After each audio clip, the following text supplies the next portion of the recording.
Once upon a time, in a far-off land, there was a kingdom ruled by a just and wise king. The people of the kingdom were happy and prosperous. However, one day, a fierce dragon with 3 heads appeared and started to terrorize the kingdom. The dragon breathed fire and destroyed everything in its path. The king knew that he had to do something to protect his people. The king called upon his bravest knights to fight the dragon.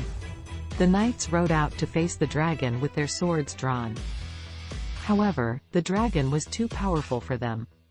It breathed fire and the knights were forced to retreat.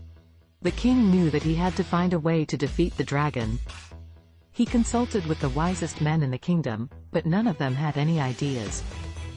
Then, an old wizard came to the king and told him that he knew how to defeat the dragon. The wizard told the king that the dragon had 3 heads and that each head had a different weakness. The first head was vulnerable to cold, the second head was vulnerable to loud noises, and the third head was vulnerable to bright lights. The king knew that he had to use this knowledge to defeat the dragon.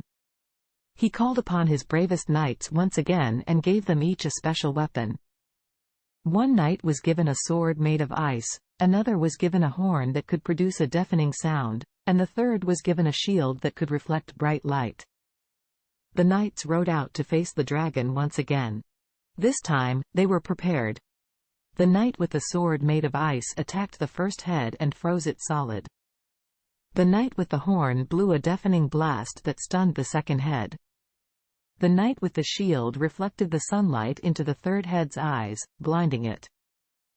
With the 3 heads of the dragon incapacitated, the knights were able to strike the killing blow and defeat the dragon once and for all. The people of the kingdom rejoiced and the king rewarded the knights with great riches and honor. From that day on, the kingdom was safe from the dragon's terror. The people lived in peace and prosperity, knowing that their king and his knights were always ready to defend them from any danger that might come their way.